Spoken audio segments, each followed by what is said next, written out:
Dollar کی حقیقی قیمت 260 روپے ہے۔ امریکی کرنسی سٹاک کرنے کی وجہ سے زیادہ مہنگی ہوئی۔ نگران وزیر تجارت گوہر اعجاز کی پریس کانفرنس، انہوں نے کاروبار جلد بند کرنے کی تجویز کی بھی مخالفت کر دی۔ کہا حکومت کے پاس سرپلس بجلی موجود ہے۔ 60 روپے کا ڈالر آج کے دن ریر کے حساب سے 90 کی ریر ہے، 290 کا ڈالر ہے۔ ریر کے حساب سے آج کا 260 ہونا چاہیے، انفلیشن کے حساب سے 200 ہونا چاہیے۔ ہم نے ان کو دیا ہے کہ اپنا وقت 9 سے 6 جو ہے اپنے کاروبار کا وقت دیکھیں کہ کس طرح، اور ان کو دوبارہ سے ان کو ٹائم دیا۔ پہلے ہم 9 ستمبر کو بند کرنے جا رہے تھے 6 بجے، پھر ان کو وقت دیا ہے۔ ایک پلانٹ یہاں چائنا کا تھر کول کا آئیڈینٹیفائی کریں، 1320 میگا واٹ کا لگ گیا ہے چائنا کا، چل پڑا۔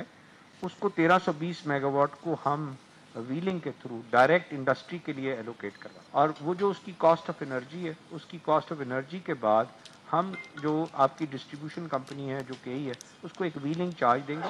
اس ویلنگ چارج کے تحت آپ کو وہ بجلی دلوائیں گے، جس کے اندر سے ہم آپ کو سب کو یہ تمام جو اس کے گورنمنٹ کے کیپیسٹی چارجز اور گورنمنٹ کے جو ٹیکسز ہیں یا گورنمنٹ کی جو بھی اس کے اندر اسٹرکچرز ہیں، ان سب سے میں آپ کو باہر نکالنے چاہ رہا ہوں۔ آپ لوگوں کو امپاور کرنا پڑے گا اپنی لیڈرشپ کو، تاکہ وہ ایگریمنٹ کرے، کیونکہ ایل این جی کی جو کیپیسٹی ہے وہ بھی جا رہی ہے، حکومت لے جائے گی۔ We have to understand natural gas نہیں ہے، پہلے تھی۔ اور نیب حکام نے مزید 18 ریفرنسز کا ریکارڈ احتساب عدالتوں میں